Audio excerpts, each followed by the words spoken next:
যদি তুমি ভয় পাও তাহলে তুমি শেষ। একটা কথা ছিল। জুলাই আগস্ট অভ্যুত্থানের অন্যতম মাস্টারমাইন্ড মাহফুজ আলম সরকারের মধ্যে থাকা একজন রহস্যময় ক্যারেক্টার। যথেষ্ট ফিলোসোফার মেন্টালিটিতে তিনি হাঁটেন, নানান ধরনের কথা বলেন। মাস্টারমাইন্ড হিসাবে পরিচিতি পেয়েছেন তিনি আন্তর্জাতিক অঙ্গনে। এই সরকার পতনের পেছনে যার ভূমিকা ছিল অন্যরকম।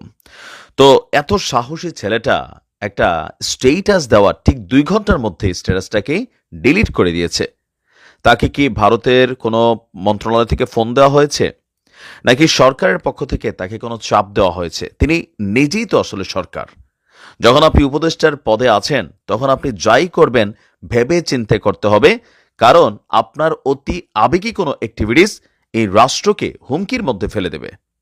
দর্শক, তারপরেও কি বলা হয় যে আপনার দুরন্তপনা বাঙালি বা কি বলা হয় যে একটা দুঃসাহসী ভূমিকা নিয়েছিল মাহফুজ। তবে তার এই স্ট্যাটাসটা ডিলিট করার পেছনের কারণ কি? যে কোনো জায়গা থেকে এটা বোঝাই যাবে যে এটাতে স্বাভাবিকভাবে ভারত কিভাবে বিষয়টাকে নিবে। ইভেন এই ঘটনার পরিপ্রেক্ষিতে ভারত যদি বাংলাদেশকে আক্রমণ করে বসে, টোটাল দায়ভারটা মাহফুজের উপর দিয়ে যাবে, কারণ তার এই বক্তব্যটা কি সরকারের নাকি তার? এখন আমরা যদি স্পেসিফিকলি আলাদা করে দেখি, এটা অবশ্যই তার, সরকারের পক্ষ থেকে আসে না। কিন্তু তিনি যেহেতু সরকারেরই থাকা একজন ব্যক্তি, সুতরাং তার এই বক্তব্যটাকে তার বক্তব্য বলেও আসলে কাউন্টার করে সরকার ওইভাবে সুবিধা পাবে না। তো যাই হোক, কি ছিল সেই স্টেটাস? ভারতের প্রধানমন্ত্রী নরেন্দ্র মোদী একটা বক্তব্য দিয়েছিলেন। সেই বক্তব্যের এগেনস্টে বাংলাদেশে যখন উত্তাল একটা আলোচনা চলছে, তখনই মাহফুজ আলমের একটা স্ট্যাটাস ঘিরে আবারও আলোচনা। মাহফুজ তার ফেসবুক স্ট্যাটাসে লিখছিলেন যে বিজয় এসেছে, তবে সামগ্রিক নয়, মুক্তি এখনো বহু দূরে। হিমালয় থেকে বঙ্গোপসাগর পর্যন্ত এই অঞ্চলের সভ্যতা ও সংস্কৃতির যে গড়ন, যা আদতে উত্তর ভারতের চাইতে আলাদা, মুসলিম হিন্দু নির্বিশেষে সে সভ্যতা ও সংস্কৃতির পূর্ণ বিকাশ এবং হিমালয় থেকে বঙ্গোপসাগর পর্যন্ত জনপদ পুনরুদ্ধার ব্যতীত। শব্দটা এই জায়গাতেই, হিমালয় থেকে বঙ্গোপসাগর পর্যন্ত জনপদ পুনরুদ্ধার ব্যতীত পোকায় খাওয়া পূর্ব পাকিস্তান হয়ে বাংলাদেশ দিয়ে আমরা মুক্তিকে ছোঁতে পারবো না।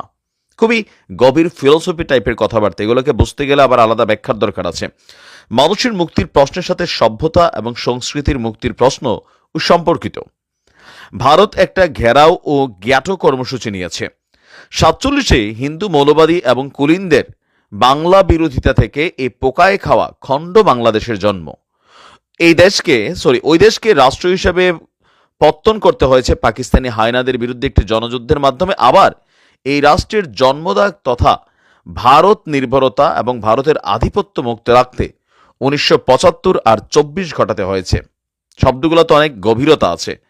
2 ঘটনার ব্যবধান 50 বছর, কিন্তু আদতে কিছুই পরিবর্তন হয়নি।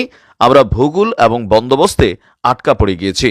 তাই আমরা বলছি নতুন ভূগোল এবং বন্দোবস্ত লাগবে। ভূগোল মানে মানচিত্রের দিকে হাত দিতে চাচ্ছে আপনার মাহফুজ। স্ক্রিনের এক অংশে যে ছবিটা দেখছেন, এটা সে শেয়ার করেছিল। তাই আমরা বলছি যে একটা খণ্ডিত ভূমি একটা জন্মদাগ নেওয়া রাষ্ট্র দিয়ে হয় না। সেই ভূমি ও রাষ্ট্রের সভ্যতাগত আকাঙ্ক্ষা আর রূপান্তর আর সাংস্কৃতিক হেজমনি লাগে, নইলে 71 আর 24-এর বয়ানের স্লোগান কেবল মিছে চিৎকার হয়ে পড়ে রইবে। এর পর অংশে তিনি লিখছেন, 71-এর উপরে 75 আর 24 এই দুইবার সুযোগ আসার পরেও 72-এর মুজিববাদী বন্দোবস্তকে পুরোপুরি নস্যাৎ করতে পারেনি। তো লম্বা চড়ে স্ট্যাটাসের মধ্যে আমি শর্টলি পড়ছি।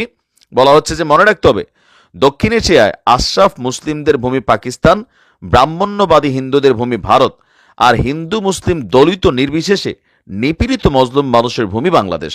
তাই বাংলাদেশকে এই খাঁচা ছেড়ে বেরোতে হবে। দক্ষিণ এশিয়া নয়, পুরো গ্লোবালি সাউথ বাংলাদেশ নেতৃত্ব অনুসরণ করবে।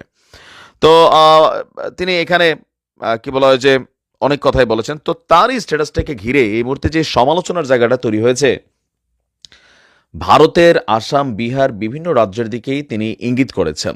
7 সিস্টার্সের যে রাজ্যগুলো, সেগুলো দখল অথবা সেগুলো বাংলাদেশের লাগবে, সামহাও এরকম কিছু একটা ইন্টেনশনালি তিনি এখানে বলেছেন। আর এটা ভারতের সার্বভৌমত্বের প্রতি হুমকি স্বরূপ।